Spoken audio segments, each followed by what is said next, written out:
Hi, I'm Mike Scott. I'm a senior parts and service marketing consultant, and today I'd like to talk to you about the value of repair before failure. So why repair before failure? Well, first of all, that's where the value is with Caterpillar parts. They're designed to last multiple lives. If you let something progress to failure, you could be spending 2 times more for the cost of your repair. The other thing is you're getting a lot of contingent damage to parts that really shouldn't need replacing. If you do let something progress to failure, our studies show that about 90% of the time, those are failures that could have been prevented. And those failures are money right out of your pocket. So why are we seeing so much repair after failure? There's a lot of reasons I've heard over the years. One would be, why fix it if it's not broken? Another one would be, we're too busy right now. Production demands we've got to keep the machine running.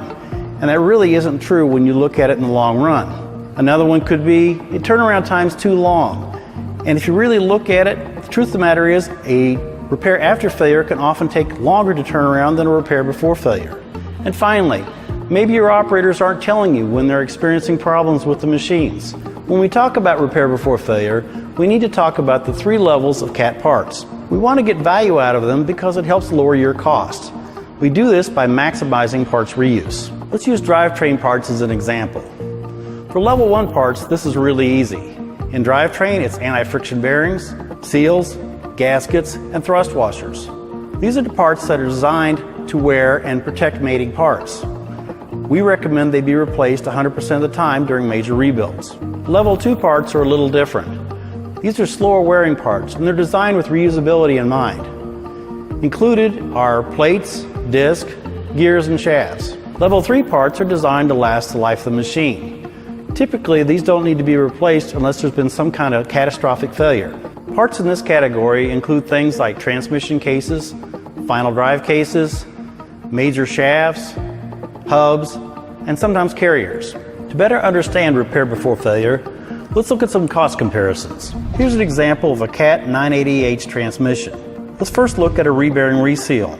In here we're showing an overhaul hours of 14,000 hours and a cost of repair of approximately $12,000. The cost per hour works out to be 86 cents an hour.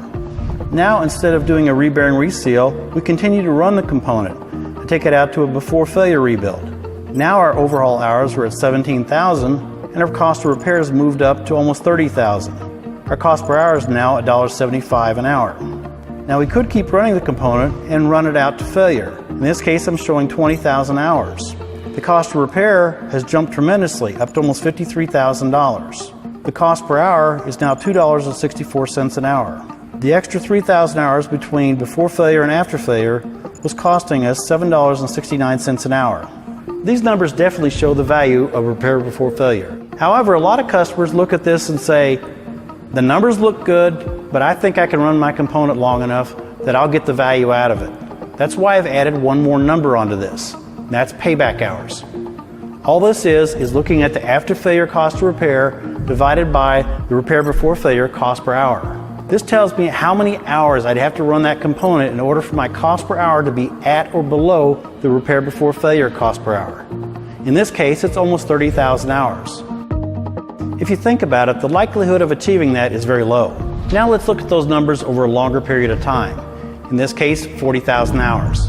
In the first example here, I'm using rebearing reseal at 14,000 hours using a repair before failure after another 17,000 hours for a total cost over 40,000 hours of approximately $40,000. In the second example, instead of a rebearing reseal, I'm using repair before failure at 17,000, using another repair before failure at 34,000 for a total cost of approximately $60,000. In the last example, we're looking at letting the component run out to failure, in this case 20,000 hours. So at 20,000 hours, we're spending almost $53,000, and then at the 40,000 hour mark, we're spending another $53,000 for approximately $105,000 total. You can definitely see the value over time of the repair before failure in this case. As you can see, using the lower level repairs can save you a lot of money. So what do you need to do? It all starts with managing your components. You need to practice good preventive maintenance. You need to pay attention to planned and problem indicators. You also need to plan and schedule your repairs. And finally, contact your CAT dealer for help with repair before failure. They can help you with things like preventive maintenance, inspections, training, cost comparisons, and planning for repairs.